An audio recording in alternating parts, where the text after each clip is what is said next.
Most of us are in the new tax regime and we really don't have many options to save further taxes, right? But I am going to share a lot of strategies today which you can use to save taxes even in new tax regime. Folks, welcome to the channel. My name is Niraj and I am a partner at a firm called Holistic Prime Wealth, wherein we help people like you to achieve your financial goals through goal-based investment planning, risk management through insurances, credit card planning, tax filing, real estate advisory, a lot more, right? Basically a one-stop shop for you. So reach out to me if you are interested. All right. Now, I am going to talk about a lot of strategies today which are, lesser known, and also people, even though they know, they don't really understand the point of that concept, right? So we'll also try to break down the concept. So firstly, most of us are in the new tax regime. Some of them are still in the old tax regime because they are paying rents and their HRA deductions are very high. Only in those cases I have seen that people are, following in the old tax regime, but otherwise most are falling in the new tax regime, which is a good thing. But now, how to reduce further taxes, right? First is employees provident fund contributions. So there are two types of contributions. One is 1800 rupees per month, or the other is 12% of basic salary. What you have to do is you have to contribute 12% of basic salary. There are two components of this. First component is the employee contribution. Second component is employer contribution. So 12 plus 12, 24% will get contributed.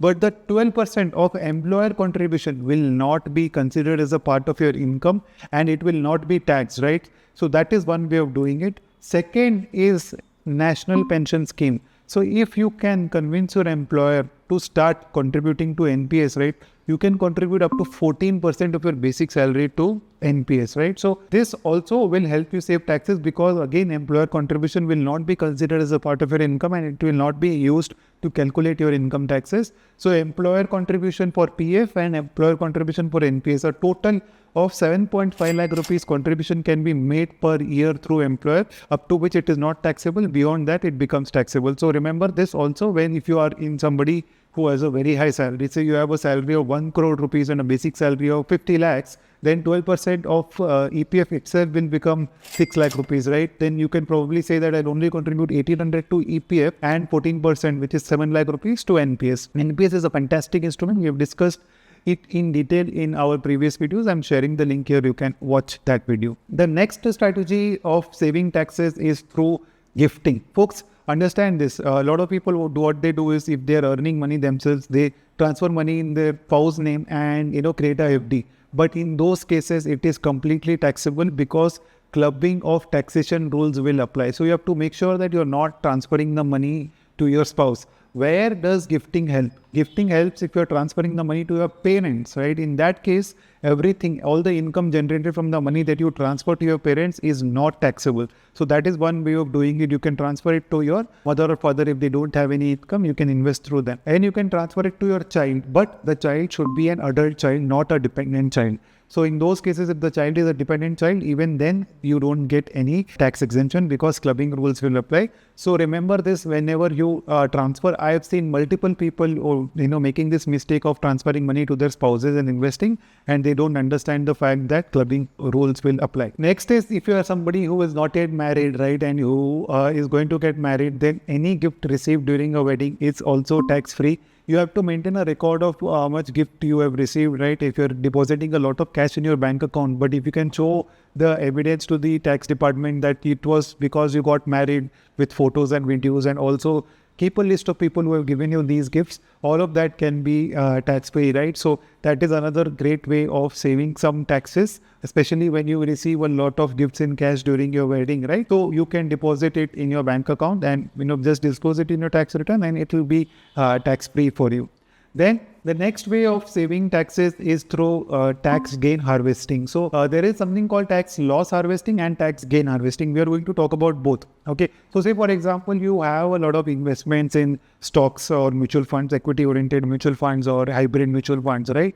What you can do is if those funds or if those stocks are in losses, it can be a long-term capital loss or it can be a short-term capital loss. You have to sell that fund or sell that stock and, buy it again.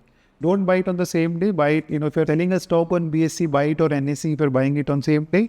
And if you're selling only on BSC and you cannot buy it on NSE, then buy it on the next day, okay? Because delivery should happen.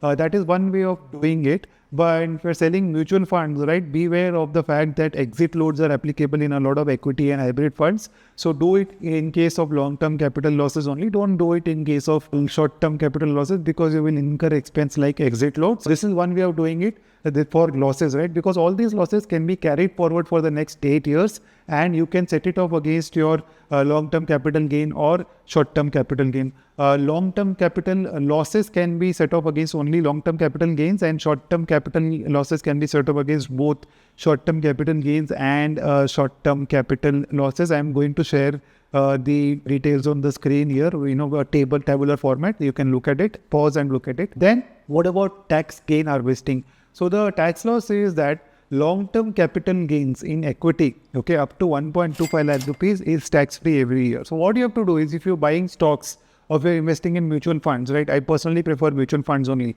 But if you're trying, investing in stocks or mutual funds, then you should, every year do tax gain harvesting. Any funds or stocks which are in the long-term capital gain bracket, which is more than 12 months of holding, then you can sell that and buy it again and book profits of up to 1.25 lakh rupees. What this will do is, you will book your profit and then reinvest. So your cost basis will go up. Say, for example, you invested 10 lakh rupees this year, and next year the value of the 10 lakhs went up to 11.25 lakh rupees. You can sell the entire 11.25 lakh rupees and buy it again. You will not pay any tax on the 1.25 lakh rupees profit.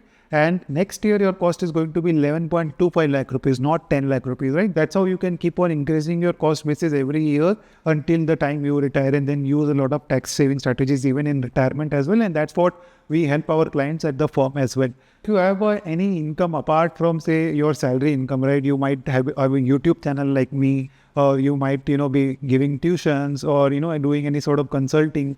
Then you can consider all of that as a business also, right? And take deductions for those expenses. Say, for example, any revenues that I generate through YouTube, I also have an editor to whom I am paying, right? I am also paying for a lot of subscriptions. All of those can be deducted against my income, and my tax liability can be reduced, right? So you can strategize beautifully here if you have a business income. If you have a consulting income, then you can use sections like 4480 and 4480A and, pay tax on 50% of your income, right? So that is another way of doing it. Consult with your CA, obviously, or, if you're our client, consult with us, but we'll tell you which sections to use, and, we'll do it for you if you're our client actually.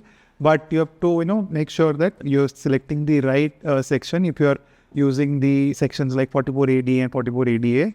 But otherwise, if you can, just want to show a business income like I do in my personal income tax return, right, for the expenses that I incur on my YouTube channel and the earnings that I have from the YouTube channel, all of it is shown as a business, and all the deductions are taken against that. Another way of saving taxes is, I've seen a lot of people keep a lot of money in their bank accounts and fixed deposits, right? Folks, understand this fact that FDs and income in your bank account through interest income, all of it is taxable. So what you have to do is move the money to mutual funds. When you move the money to mutual funds, you will not pay any tax till you sell that mutual fund, right? And if you can move it to funds like categories like an arbitrage fund, if you're not going to use it for a few months, if you're not going to use the money for a year or two, move it to something like an equity savings fund, which has a lower net equity, you will pay lesser taxes. Because of equity taxation will apply in these cases. And if you move it to a debt fund, then your normal slab rate taxation will apply. So you have to be very strategic here. All these things, again, we help our clients do it. So make sure that you contact us. So folks, I think these are some of the ways of doing it, right? I hope you enjoyed today's video. If you did enjoy, please do not forget to like, share and subscribe. Thank you for watching. If you have any questions also, don't forget to comment and ask and discuss with me, because I'm happy to discuss these things. And, don't be angry. Oh, how can I contribute so much to EPF, PPF? Yeah, and, EPF and NPS, what will be my in-hand salary? All those things are very, very subjective, guys. It differs from person to person. So if I'm talking something and it is not applicable to you, please ignore it. Do not take it to heart.